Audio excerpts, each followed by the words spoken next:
Okay, so we have everything pretty much set up here. All the gauges are working now. The tack is installed, and the tack wire is that green wire right about there. And there's a couple different ways that you're gonna have to hook it up according to my research. I'm no expert on GM, but so the way that I have it, my coil is to the side. It's not on top of the distributor cap.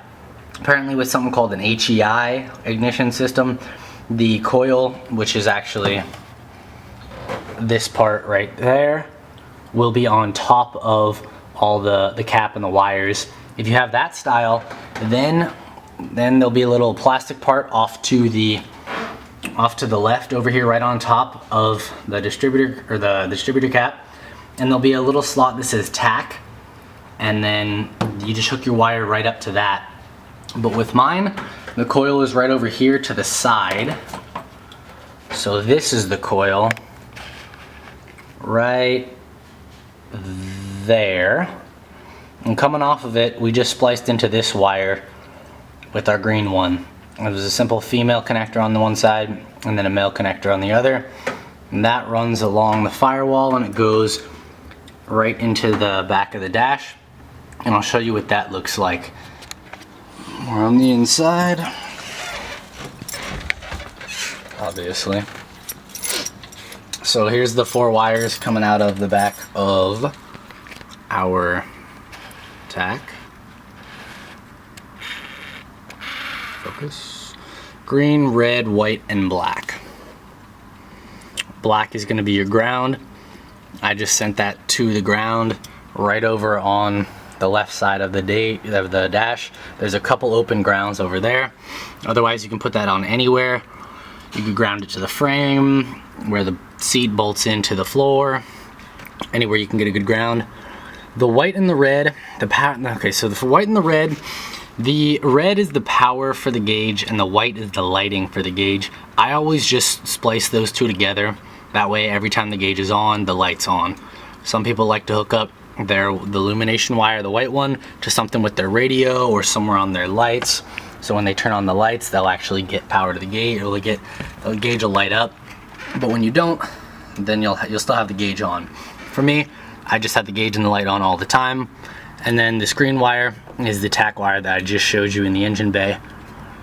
So for the power, I went ahead and put these two together and splice that into the power line that I wired up for my transmission temp gauge right over here.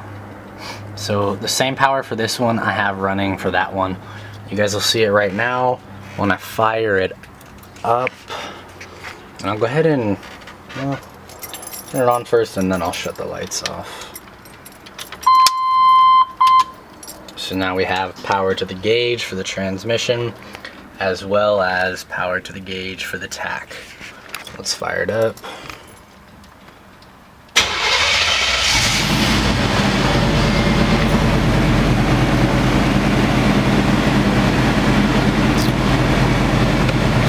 if I can just rest that right there. You can see the tack is working.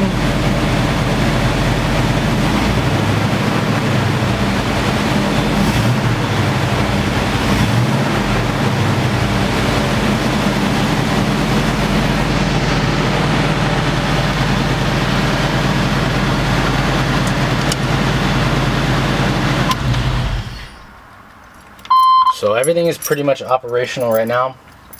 It's all working together pretty nicely. Not too bad, not too bad. So now I'm gonna go ahead and zip tie up all the wires behind the dash. I will zip tie the wires in the engine bay. I'll zip tie everything. I'll actually hook up the wiring for the OEM dash. I don't have that plugged in yet, so none of these other gauges are working or the lights aren't working. I'll plug those back in, put the lights back in, and then reassemble the dash. Mount the tack right here on the column, and we'll pretty much be done. I'll check the transmission temperature one more time for leaks, but other than that, we should be good. Let me know if you have any questions, of course. You can always answer them in the comments.